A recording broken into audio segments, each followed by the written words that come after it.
भैया देखिए हमारे यूट्यूब चैनल पर बहुत मज़ेदार बहुत धमकदार जा रहा है चुटकुला नाच गीत। हम लोग तीनों दीदी मिलके गाने जा रहे हैं। आप लोग फुल सपोर्ट करिएगा, ज़्यादा ज़्यादा शेयर करिएगा। आप लोग भूलिएगा नहीं, हम लोग का गीत पूरा फुल आवाज़ में देखेंगे तब समझ में आएगा। नमस्कार दोस्तों, अपने यूट्यूब चैनल पर स्वागत करती है। हमारे चैनल के नाम है अर्चना भोजपुरी गीत स्टार। देखिए ये हमारे बड़ी वाली दीदी बहुत प्यारा प्यारा गीत गाती है, बहुत सुंदर सुंदर। ये हमारी दीदी के झुमका नथिया गिर रहा है इसलिए हाँ। जा रहा है। देखिए हमारी दीदी ये गीत कहने जा रहा है, आप लोग सपोर्ट करिए, आगे बढ़ाइए। फुल आवाज़ में कहाँ शोभा झुमका कहाँ नथुनिया कहाँ हो शोभना, हमारे सोना के टिकुलिया कहाँ हो शोभना, हमारे सोने के टिकुलिया कहाँ हो शोभना, हमारे सोने के टिकुलिया कहाँ हो शोभना,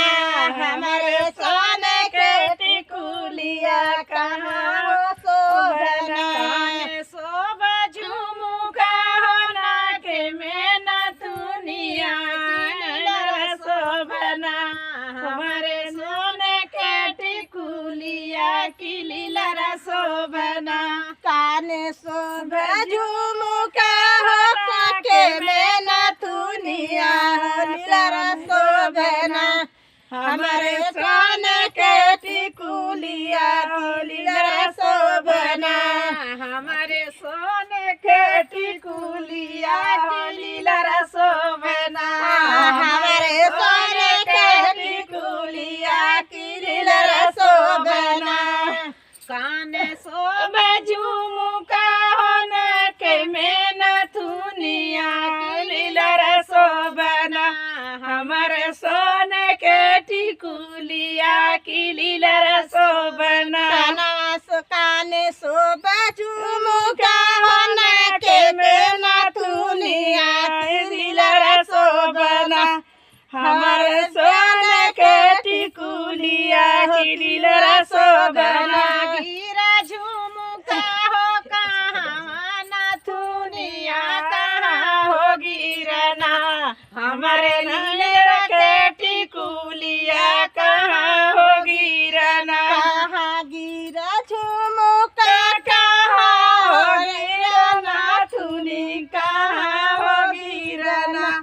हमारे सोने के टिकुलिया कहाँ हो गिरना, हमारे सोने के टिकुलिया कहाँ हो गिरना, हमारे सोने के टिकुलिया कहाँ हो गिरना, गिरा झुमका आंगने नथुनिया किसे जिया गिरना, हमारा सोने के टिकुलिया किसे जिया गिरना, हमारे सोने के टिकुलिया किसे जिया गिरना, हमारो सोने के टिकुलिया किसे जिया गिरना, हमारे सोने के टिकुलिया किसे जिया गिरना, बाबा झुमका हो गई हो नथुनिया की हो पावना, हमारे सोने के टिकुलिया की के हो पावना, के हो पावे झुमका हो के हो पाना दुनिया की के हो पावना, हमारे सोने के टिकुलिया की के हो पावना,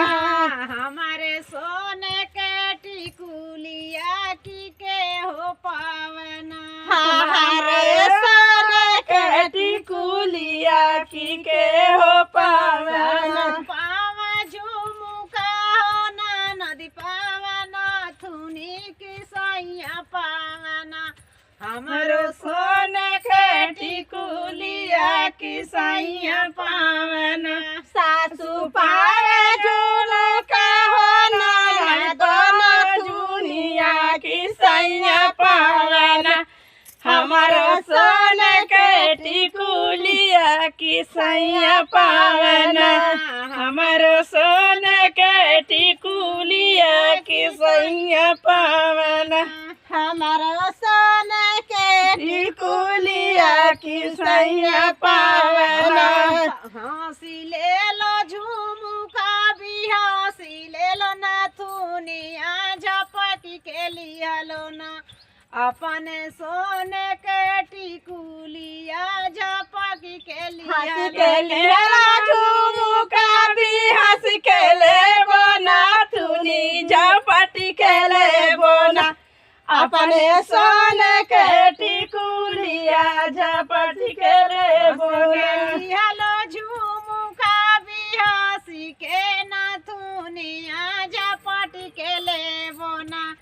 अपने सोने के टिकुलिया झपटी के ले बोना